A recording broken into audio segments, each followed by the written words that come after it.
What is going on, Warriors? This is your man Johnny F here, and in today's video, we are asking the serious question. Are you waiting to discover your personality, or are you actively trying to create it?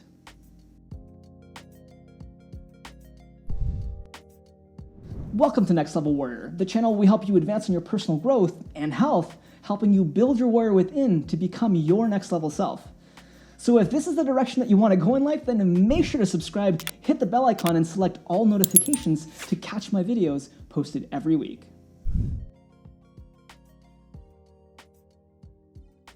Are you passively waiting to discover your personality? Or do you actively work on creating who you want to be, the traits you want to have? Much of what we experience in life leads us to live it passively, to fall on the various myths that we've all come to know and believe regarding personality. This leads us into attachment with these labels, feeling that it's too difficult to change, learn, and grow. Oh, I've always been a slow learner. Yeah, not really the creative type. Yeah, I just simply don't have that talent. What can I say? It's because of my past.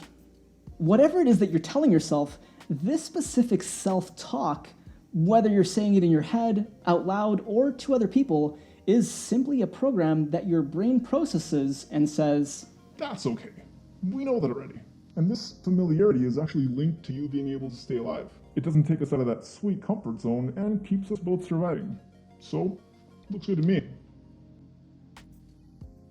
Your conscious and subconscious mind will always guide you in the way of your embedded self-image, your comfort zone, as it's associated with your survival, regardless if that zone is detrimental to your progress in life, forming a constant cycle.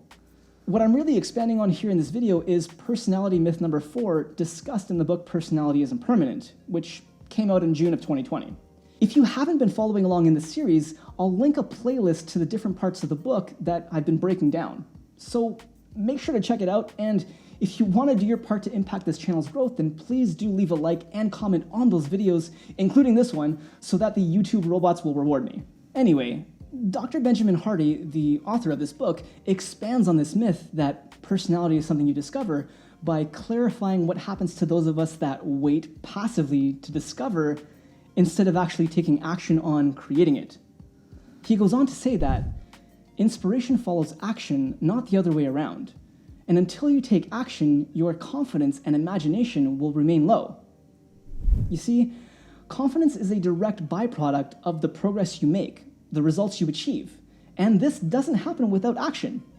Whether the action is to do something like create, achieve, work towards, or even not do something like breaking a bad habit.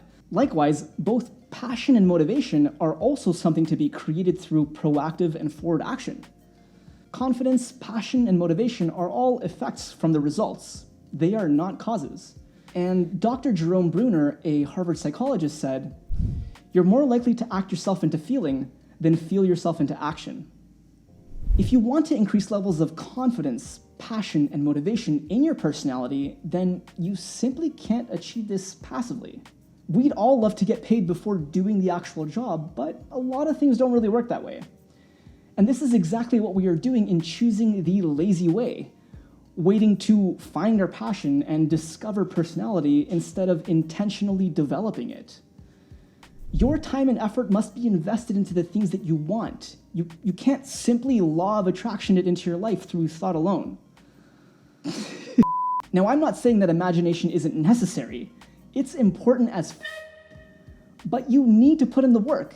Take the risks. Step outside your comfort zone to create change. What got you here to the place you are at now is not going to get you where you would like to go. There needs to be a shift.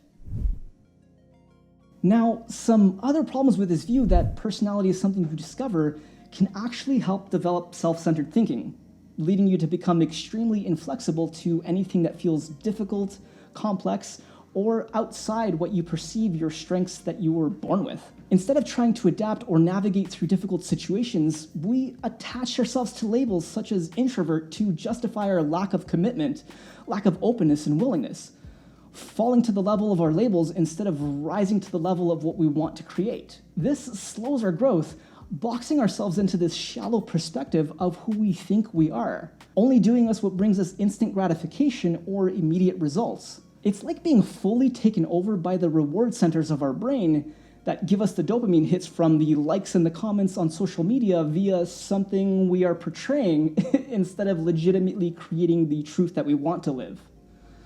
Plain and simple, if you think you're going to discover your personality, then you're on the unfortunate side of having a fixed mindset.